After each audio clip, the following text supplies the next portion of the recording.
जय श्री राम। जय कबीरदास जी की।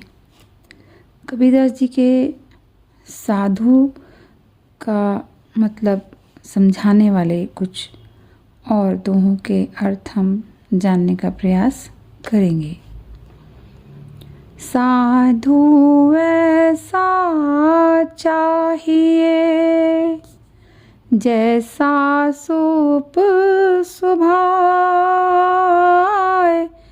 सार सार को गही रहे, थोथा दे उड़ाए, कबीरा थोथा दे उड़ाए।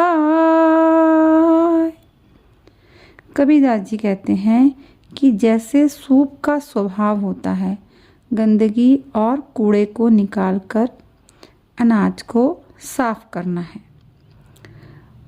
उसमें से कूड़ा अलग कर देते हैं और साफ अनाज उसमें ही रह जाता है। उसी प्रकार हमें ऐसे सज्जन व्यक्तियों की संगति करनी चाहिए, उनके साथ अपना समय बिताना चाहिए जो हमारे जीवन से बुराइयों, हमारी कमियों, बुरी प्रवृत्तियों को निकालकर हमें साफ, स्वच्छ और शुद्ध कर दे। हम मन से इतने साफ हो जाएं, इतने निर्मल हो जाएं कि प्रभु का स्मरण हम कर सकें। क्योंकि अगर हमारे मन में किसी भी प्रकार का बुरा भाव या कोई भी बुरी वृत्ति है तो हम प्रभु का स्मरण नहीं कर पाएंगे। तो सज्जन रूपी सूप वो जो होता है वो सार्थक को बचा लेता है और निरर्थक को, जिसका हमारे जीवन में कोई अर्थ नहीं है, जिसकी हमारे जीवन में कोई ज़रूरत नहीं है, उसको वो उड़ा देते हैं। साधु गांठ न बांधई, उदर समाता ले, आगे पीछे हरि खड़े, जब मांगे तब दे, कबीरा जब मांगे तब दे। कबीरदास जी कहते हैं कि सज्जन व्यक्ति, सद्गुरु इस जगत में अपनी आवश्यकता अनुसार बहुत ही जरूरी वस्तु का ही उपयोग करते हैं। हर चीज़ को भोग करने की नीयत उनकी नहीं होती है। जितना भी उनके शरीर के लिए आवश्यक होता है वह उतना ही इस्तेमाल करते हैं, उपयोग में लाते हैं। वह कुछ भी इकट्ठा नहीं करते हैं। जिसकी आवश्यकता नहीं है वो भविष्य के लिए कुछ भी जमा नहीं करते हैं। उन्हें सर्वव्यापी भगवान पर पूर्ण रूप से विश्वास होता है। उन्हें विश्वास होता है कि जब भी उन्हें किसी भी वस्तु की आवश्यकता होगी तो जो भगवान हैं वो अपने आप ही उनको वो दे देंगे। उन्हें मांगने की भी ज़रूरत नहीं पड़ेगी।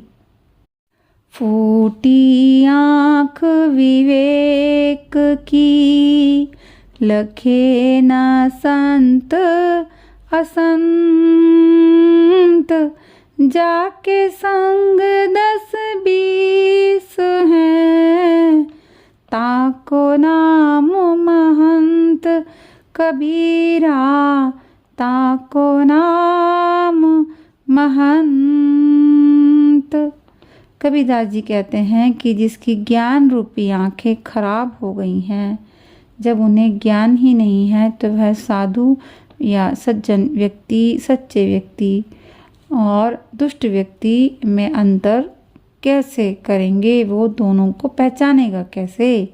उनकी स्थिति यह है कि जिस किसी भी व्यक्ति के साथ कुछ लोगों की भीड़ देखेंगे तो उसे ही महंत समझ लेंगे। हम चमकने वाली चीज़ को, हर चमकने वाली चीज़ जो है वो सोना नहीं होती है। जहाँ भी भीड़ देखें तो ज़रूरी नहीं कि वो ज्ञान ही बांट रहा है। तो हमें अपने ज्ञान की आँखों को खोल कर रखना चाहिए और इस अंतर को समझ लेना चाहिए कि कौन ज्ञानी है और कौन अज्ञानी है, हमें किसके साथ संगति करनी है। साधु सती और सूरमा इनकी बात अगाध, आशा छोड़े देह की तन की अन तक साध, कबीरा तन की अन तक साध। कबीरदास जी कहते हैं कि सज्जन व्यक्ति सती जो अपने प्रति के प्रेम के प्रति अपनी जान भी देने को तैयार हो जाती है, और सूरमा जो किसी से भी डरते नहीं हैं। ये जो तीनों होते हैं ये अपने जीवन की परवाह कभी नहीं करते हैं, इसीलिए ये आम इंसान से बहुत ऊंचे होते हैं। साधारण जीव इन तीनों की समानता कभी नहीं कर सकते हैं। ये तीनों ही अपने शरीर की परवाह कभी नहीं करते, इसके साथ मोह कभी नहीं करते हैं। तो जो अपने शरीर का मोह करेगा, इस देह का लालच करेगा, वो कभी भी सफल नहीं हो पाएगा, आनंद से अपने जीवन को नहीं जी पाएगा, डरे डरे ही सारी जिंदगी जीता ही रहेगा। कबीरा संगति साधु की, जो की भूसी खाए, खरी खांड भोजन मिले, ताकर संग न जाए, कबीरा ताकर संग न जाए। कबीरदास जी कहते हैं कि साधु की अर्थात सज्जन व्यक्ति की, संत की, सिद्ध पुरुष की संगति हम करते हैं, उनके साथ सत्संग करते हैं, तो यदि हमें भूसी अर्थात सूखी रोटी खाकर या बिना स्वाद का भोजन खाकर भी रहना पड़े, कितनी भी खराब स्थितियों में रहना पड़े, तो वही उत्तम है, वही अच्छा है। परंतु यदि दुष्ट प्रवृत्ति के व्यक्तियों के साथ रहते हैं और उनके साथ रहने पर हमें बढ़िया सुख सुविधाएं मिल रही हैं, बढ़िया भोजन, पकवान, वस्त्र सभी कुछ मिल रहा है, तो भी वो हमारे लिए ठीक नहीं है। हमारे लिए ज़्यादा अच्छा सज्जन पुरुष की, अच्छे व्यक्तियों की संगति है, क्योंकि उनकी संगति करने से हमें ज्ञान मिलता है, हमें जीवन की सच्चाई का पता चलता है, और जब हम जीवन की सच्चाई को जान जाते हैं, हम अपने बारे में जान जाते हैं, तो हमारा एक झूठा मोह कम हो जाता है और हमें उसी स्थिति में आनंद मिलने लगता है जिस स्थिति में हमें प्रभु रख रहे हैं। कबीर संगति साधु की, हरे और की व्याधि, संगति बुरी असाधु की, आठों पहर उपाधि, कबीरा आठों पहर उपाधि। कबीरदास जी कहते हैं कि साधु की अर्थात सज्जन व्यक्तियों की संगति ही भली है, क्योंकि उनके साथ संगति करके हमारी परेशानियां, कष्ट तो दूर होते ही हैं, औरों के भी कष्ट दूर हो जाते हैं। तो जो दुष्ट व्यक्ति हैं, जिनमें बुराई ही बुराई हैं, उनकी संगति हमें कभी नहीं करनी चाहिए, चाहे हम आठों पहर उपाधियों में ही घिरे रहें, क्योंकि ये उपाधियां थोड़ी देर की हैं, ये खुशियाँ कम और दुख ज़्यादा देते हैं, ये नष्ट होने वाली खुशियाँ ही हैं। तो हम नष्ट होने वाली खुशियों को लेकर करेंगे क्या? अभी हम खुश हैं, थोड़ी देर में ही वो खुशियाँ ख़त्म हो जाएंगी, हम फिर वापस दुखी हो जाएंगे।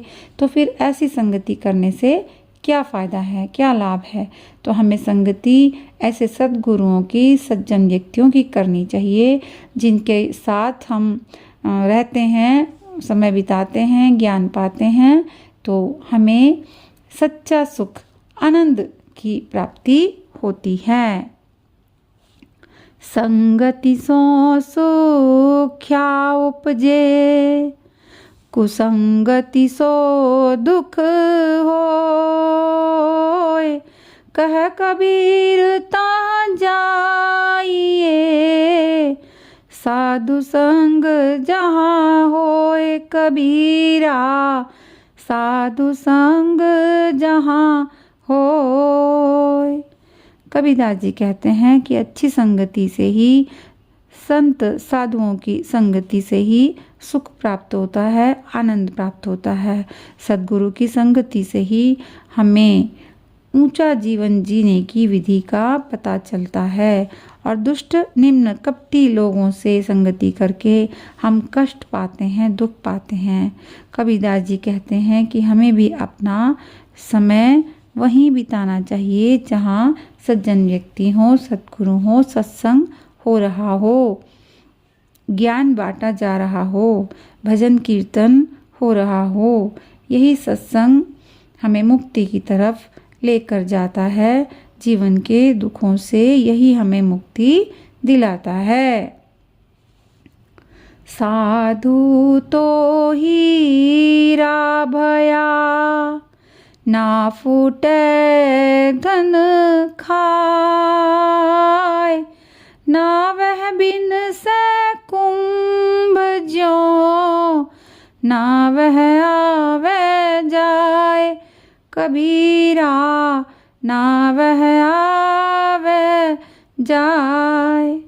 कबीरदास जी कहते हैं कि जो साधु प्रकृति के व्यक्ति होते हैं वह हीरे के समान होते हैं।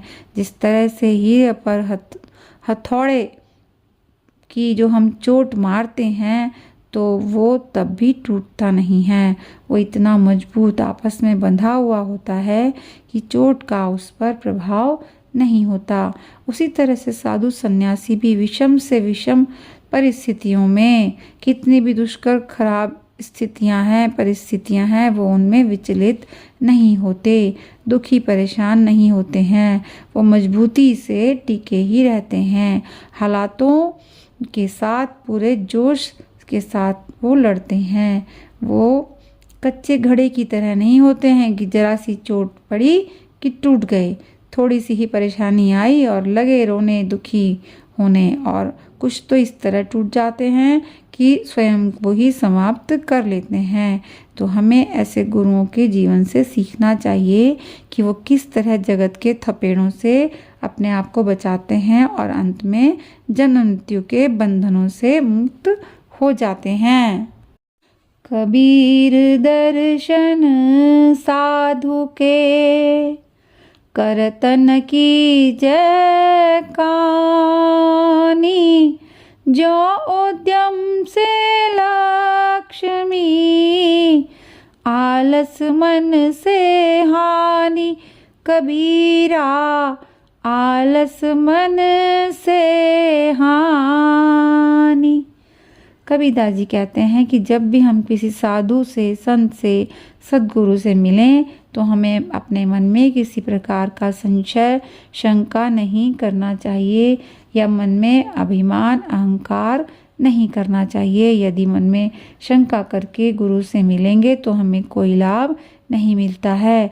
जैसे मेहनत करने से ही लक्ष्मी मिलती है और मन में आलस करने से हमें हानि ही होती है, उसी प्रकार मन में गुरु के प्रति समर्पण की भावना से ही हमें सद्गति मिलेगी। गुरु हमें हमारे दुखों से मुक्ति दिलवा पाएंगे यदि हम सच्ची श्रद्धा रखकर उनसे मिलते हैं तो।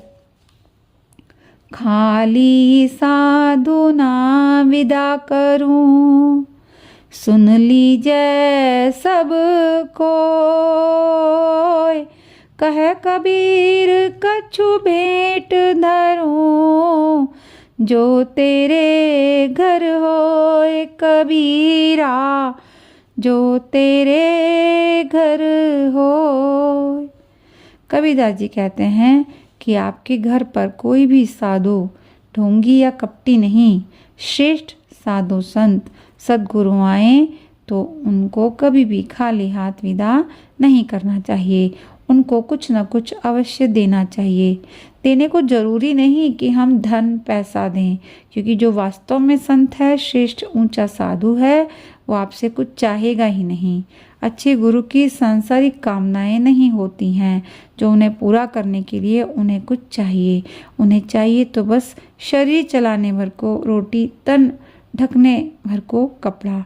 फिर वो भोजन में चाहे सूखी रोटी हो, चाहे कैसा भी कपड़ा हो, वो इस सब चीज़ों से ऊपर उठ जाते हैं। हमारे पास जो भी है उसमें से जो कुछ उनके लिए सही हो दे देना चाहिए। अगर दे सकते हैं तो उनसे ज्ञान लें और उस ज्ञान के बदले अपने अहंकार को उन्हें सौंप दें, अपनी कमियों को उन्हें दे दें, तो वो गुरु भी आपका उद्धार कर देंगे और जीवन में फिर आनंद ही आनंद हो जाएगा। जय श्री राम, जय कबीरदास जी की।